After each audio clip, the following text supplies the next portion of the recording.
SSP Raman जो इस मंच पे पहुंच गए हैं, आप सभी हजरात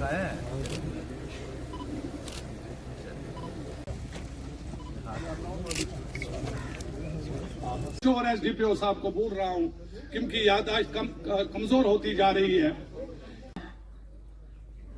जेडीओ ऑफिस से फारूक अहमद मीर साहब ex MLA Banihal, DDC x DDC खड़ी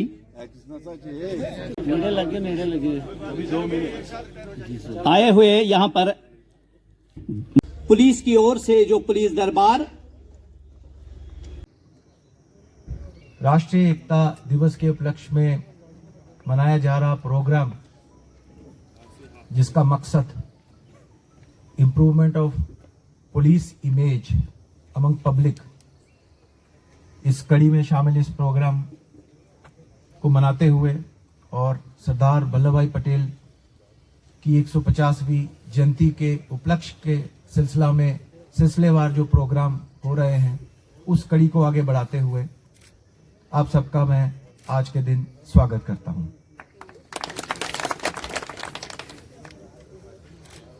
हम सभी जानते हैं सरदार वल्लभ भाई पटेल, उनका योगदान, ये जो मॉडर्न इंडिया का आर्किटेक्ट भी जिन्हें कहते हैं, कितना बड़ा योगदान उनका रहा है। जैसे कुछ स्पीकर्स ने बोला, अगर उनका योगदान नहीं रहता तो हिंदुस्तान या भारत आज भारत नहीं होता। तो उनको नमन करते हुए, उनके योगदान को जो है वो एक्नॉलेज करते हुए हमारी जिम्मेदारी भी बनती है कि हम लोग भी जो है अपना किरदार बखूबी निभाएं और उनके नक्शे कदम को फॉलो करते हुए हिंदुस्तान की एकता और अखंडता के लिए जो है अपना रोल, अपने रोल में हम अपनी जिम्मेदारी पूरी करें। चाहे हम मुलाजम हैं, चाहे आप सिविल सोसाइटी के तौर पर जो है इसमें कंट्रीब्यूट करें। कुछ चंद सरसरी जो इश्यूज रेज किए स्पीकर्स ने, जैसे मुदस्सर साहब ने ड्रग पेडलिंग की बात की, इसके अलावा और भी कुछ स्पीकर्स ने ड्रग पेडलिंग की, ज्यादातर लोगों ने ड्रग पेडलिंग की बात की, नशाखोरी की बात की।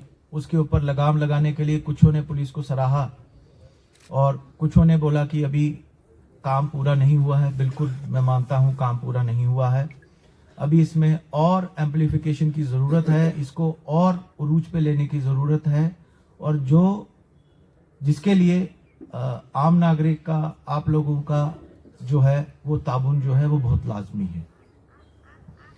इसके अलावा ऑनलाइन ड्रग पेडलिंग के ऊपर भी बात की, रोड ब्लॉकेड के ऊपर बात हुई, जैमिंग के ऊपर बात हुई, अनएम्प्लॉयमेंट के ऊपर बात हुई, पुलिस खौफनाक थी उसके ऊपर बात हुई, और आज शराफत वाली पुलिस है। लेकिन आपको ये बता दें, अगर पुलिस शराफत का चोला आज पहना है या शरीफ है, तभी इतने सारे लोग आज थाना में आ पा रहे हैं। तो इसलिए शरीफी की नजर से अगर आप पुलिस को देखोगे तो आपको पुलिस शराफत से भरपूर नजर आएगी, लेकिन अगर आप दूसरी नजर से देखोगे तो इनसे खुखार जो है फिर कोई आपको नजर नहीं आएगा, और सबसे खुखार उसमें आप मुझे पाओगे अगर आप कोई खुखार आदमी जो है इस तरफ नजर से देखेगा। तो कैरेक्टर सर्टिफिकेट की बात हुई कि उसको डिसेंट्रलाइज किया जाए, एसपीओ एंगेजमेंट की बात हुई, साइबर फ्रॉड की बात हुई, और कुछ ऐसे केसेस की बात हुई जो आपके हिसाब से जो है आपने इशू उठाया कि ये लोग उन केसेस में इन्वॉल्व नहीं थे, लेकिन किसी कारण जो है उनके नाम जो है इन केसों में दर्ज हो गए, जिसकी वजह से अब वो आगे उनको काम करने में या नौकरी में या कहीं भी किसी एम्प्लॉयमेंट जनरेशन करने के मौका में जो है उनके मौका नहीं मिल पा रहा है या उनमें अड़चने आ रही हैं। और जो नहीं बोल पाए हैं, मुझे लगता है उनके भी यही मसले मसाइल होंगे। तो काफी सारे ऐसे इश्यूज हैं जिसके ऊपर ऑलरेडी हम लोग पहले ही एक बिसात बिठा के बैठे हैं और कोशिश ये की जा रही है कि उस पे आप लोगों की उम्मीदों पर खड़े उतरते हुए और जो हमारे सीनियर्स की तरफ से भी जो डायरेक्शंस हैं, एडवाइजरी है, दिशा निर्देश है, उस पे हम एक कारगर पॉलिसी बनाएं। अगले 3 महीने में, 6 महीने में, जब तक मैं हूं, कैसे हम अपनी टीम को जो है ये पब्लिक इश्यूज को रिजॉल्व करने में कैसे अचीव करें, टारगेट कैसे सेट करेंगे और कैसे अचीव करना है with your participation, public participation के जरिए। इसमें ऑलरेडी मोटा मोटा प्लान बन चुका है, जो आगे आने वाले टाइम में हम लोग जो है छोटे छोटे लेवल पे जो है इस चीज को करेंगे।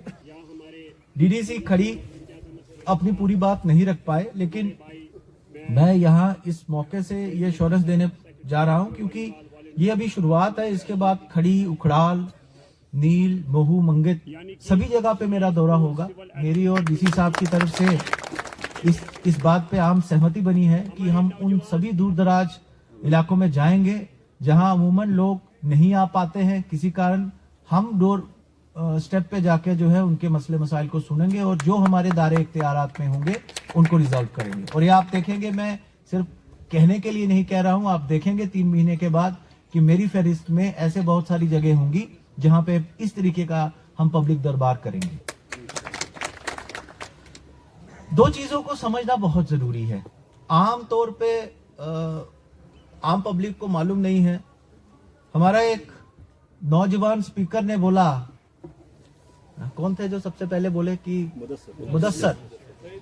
मुदस्सर जानते नहीं है, मैं यहां 2006 से हूं और 6 में आने के बाद रामबन में या बनिहाल में हालात कैसे थे वो हमने सारे समझे। इसलिए समझे नहीं, मुदस्सर नहीं, कोई और जो नहीं, इलियास नहीं, किसी और ने, सोशल एक्टिविस्ट कौन थे, अबरार ने उठाए। मैंने देखा है किस कदर कोशिश की जाती थी बनिहाल को बदनाम करने में, किस कदर पार से लोग आते थे। एक इजलास में, उर्स में, जहां बड़ा अमन शांति से काम चल रहा होता था, वहां आके वो अपनी तकरीर और अपनी ऐसी चीज बोल जाते थे कि लोगों को भी पता नहीं लगता था और वो बोलने के बाद चले जाते थे और लोगों को फिर भुगतना पड़ता था। मैंने देखा कैसे एक्सप्लॉयटेशन पॉलिसी जो है वो चल रही थी यहां पे। मैंने खुद देखा बनिहाल के ही कुछ नौजवानों को अनंतनाग में जो डिग्री कॉलेज में पढ़ने गए, उनको कैसे बरगलाया गया, कैसे रेडिकलाइज किया गया, कैसे उनका ब्रेन वॉश किया गया और उसके बाद उन्होंने कुछ ऐसी हरकत की जिससे उनका फ्यूचर पूरा दांव पे लगा। तो ये चीजें 90 के दशक से शुरू हुई थी, लेकिन बनिहाल की, रामबन की हवा में बदलाव आया है, फिजा बदली है। तो क्रेडिट पुलिस तो करेगी जहां भी कहीं होगी, लेकिन जहां की अवाम अपना किरदार अदा नहीं करेगी तो ये हवा, ये मौसम नहीं बदल सकता। तो वो जो बदलाव आया है उसके लिए पहला जो हकदार है तारीफ के जो है वो आप पब्लिक है, जिन्होंने उस बदलाव को लाया और अभी तक उस बदलाव को जो है संभाले हुए है। हमारे एक स्पीकर ने बात की कि उस बदलाव को संभालना बहुत जरूरी है, क्योंकि कोशिशें भरपूर हो रही हैं। जब हम ड्रग अब्यूज की, सब्सटेंस अब्यूज की बात करते हैं, नशाखोरी की बात करते हैं, नशा हिंदुस्तान में पैदा नहीं हो रहा है, ये सरहद पार पैदा हो रहा है और सरहद पार से जो चीज आएगी वो पूरी एक साजिश के तहत आएगी, एक कॉन्स्पिरेसी के तहत आएगी और किसको टारगेट करना है उसके तहत आएगी। तो आप इसको भी उसी नजर से देखिए जैसे 90 के दशक में और अर्ली 2000 के दशक में जो चैलेंजेस हम लोग फेस करते थे, एनफोर्समेंट एजेंसी भी और पब्लिक भी, ये वही चैलेंज है, सिर्फ इसने अपना रंग बदला है, फॉर्म बदली है, रूप बदला है ये वही दहशतगर्दी की कड़ी है।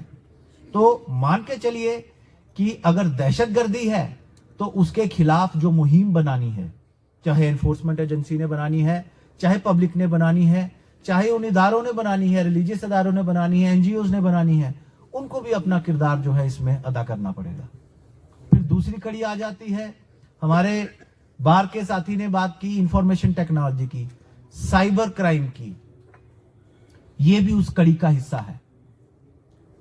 क्या हम लोग नहीं समझ पाते जब किसी कम्युनिटी को लेकर, किसी रिलीजन को लेकर टिप्पणी होती है, कमेंट आता है, तो कैसे यकायक कम्युनली सेंसिटिव मैटर्स पे जो है लाइक, शेयर और उल्टे पुल्टे कमेंट्स आना शुरू हो जाते हैं। और अवेयरनेस नहीं होने के कारण नौजवान, खास करके नौजवान लोग उन कंट्रोवर्शियल पोस्टों को आगे शेयर कर जाते हैं और उस विशियस साइकिल में ट्रैप हो जाते हैं। ये एक ट्रैप है कि नौजवानों को ऐसी पोस्ट डालिए जिससे उनकी भावनाओं में जो है वो भड़के, किसी दूसरी कम्युनिटी के बारे में वो उल फजूल लिखे। रामबन में भी ऐसे केस रजिस्टर हुए, लेकिन इसका एक बहुत बड़ी कड़ी जो है वो सरहद पार से शुरू होती है। ये मैं इसलिए कह रहा हूं कि तफ्तीश में ये चीजें आना शुरू हो गई है कि ये जो आपको असरार अहमद या राज सिंह के नाम से जो पोस्टें लगी हैं, ये इसरार अहमद और राज सिंह जो हैं वो रामबन के रहने वाले नहीं हैं, हिंदुस्तान के रहने वाले भी नहीं हैं। ये कहीं ऐसी जगह से आए हैं जहां पे दुश्मन देश का इंफॉर्मेशन वारफेयर को लेकर डेस्क बने हुए हैं। ये वहां से आती है पोस्टें, और उसी पोस्टों को जो है जब हमारे नौजवान जाने अनजाने में देखते हैं और कानून की पूरी नॉलेज ना होते हुए उसके ऊपर अपनी भावनाओं को उड़ेल देते हैं। टेलीफोन पे बात करने के लिए भी जो है थोड़ा सा टाइम मिल जाता है तो इंसान थोड़ा सा सोच लेता है, शांत हो जाता है और कंट्रोल हो जाता है। लेकिन सोशल मीडिया की दुनिया इतनी बहरूपिया से भरी हुई दुनिया है और इतनी जल्दी वो हमारी भावनाओं को उकसाते हैं। बिकॉज ये एक, आप देखिए कि अमेरिका की बनाई हुई जो है ये सौगात कह लीजिए या भला कह लीजिए कि हमारा डेटा जो है, मेरा भी, हम सबका, कोई और जो है पढ़ रहा है। क्यों? क्योंकि वो होस्ट है, हम इस्तेमाल कर रहे हैं। करना तो चाहिए था नॉलेज के लिए, करना तो चाहिए था बेहतरी के लिए, करना तो चाहिए था ऐसा मैसेज कम्युनिकेट करने के लिए जो समाज के लिए, पब्लिक के लिए जो है, मुआशरे के लिए जो मददगार साबित हो। लेकिन इसका दूसरा पहलू ये है कि 600 करोड़ लोगों के साथ जो ये सिस्टम जुड़ा है, आप दुनिया के किसी भी कोने से जो है कुछ भी छाप सकते हो, किसी भी नाम से छाप सकते हो, और कड़ी मशक्कत करनी पड़ती है तफ्तीश में उस आदमी तक पहुंचने के लिए कि आखिर जिस वजह से इलाके का अमन और चैन जो है वो खराब हुआ है, वो आदमी असल में हिंदुस्तान का नागरिक ही नहीं है, तो किसको पकड़ के लाएं? मुझे रामबन में पूछा गया कि पहले भी ऐसा हुआ, कोई पकड़ा नहीं गया, तो आखिर पकड़े किसके? उसके लिए तो हमें इंटरपोल के पास जाना पड़ेगा, पर उस दुश्मन देश के साथ हमारी ट्रीटी भी नहीं है कि जो हमें वहां से मुजरिम देगा। तो ये साजिश है। इस साजिश से अपने आप को जो है बचा के रखना है। इसके लिए जैसे मैंने बताया, जिन चीजों पे हम लोग काम करेंगे, स्कूल, कॉलेज, हर चौक चौराहे पे जाके, हर सिविल सोसाइटी के मेंबर के पास जाके, उसमें यही है अवेयरनेस ड्रग अब्यूज को लेकर। क्यों है, साजिश क्या है, इरादा क्या है। हमने खुद देखा पिछले 4-5 सालों में जम्मू के बॉर्डर के बेल्ट में जो है ये नशा इतने अरूज पे पहुंच गया कि लोगों के जो है वो ट्रेंड जो है बदल गए फौज में जाने के लिए। फौज में जाने के लिए क्या चाहिए, फोर्सेस में जाने के लिए क्या चाहिए? अच्छा शरीर, फिटनेस। तो जब एडिक्शन आ जाएगी तो फिटनेस कहां होगा? तो ये टारगेटेड अप्रोच है एडवर्सरी की तरफ से, दुश्मन देश की तरफ से। इसको समझना पड़ेगा और ये चैलेंज उतना बड़ा है जिसमें हर किसी को जो है अपना रोल अदा करना पड़ेगा। हुई एक ही JNK के बाहर हुई, लेकिन उन मसलों को सोशल मीडिया के थ्रू जो है बड़ा मवाद बनाने की कोशिश की गई, भड़काने की कोशिश की गई, लॉ एंड ऑर्डर की प्रॉब्लम बनाने की कोशिश की गई। क्योंकि लॉ एंड ऑर्डर भी आज की डेट में लोकलाइज्ड इशू नहीं रहा है।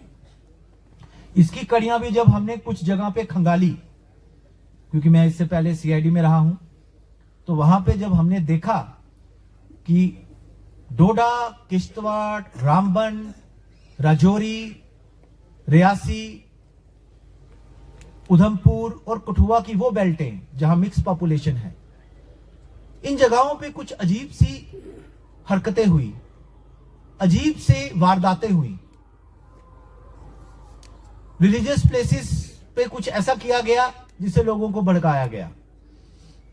डिसेक्रेशन एक्ट किए गए, सैक्रिलीजियस एक्ट किए गए, कहीं गाय की गर्दन काट के फेंक दी गई, पूंछ काट के फेंक दी गई, और ऐसी जगहों पे किया गया जहां पे केयर टेकर नहीं है।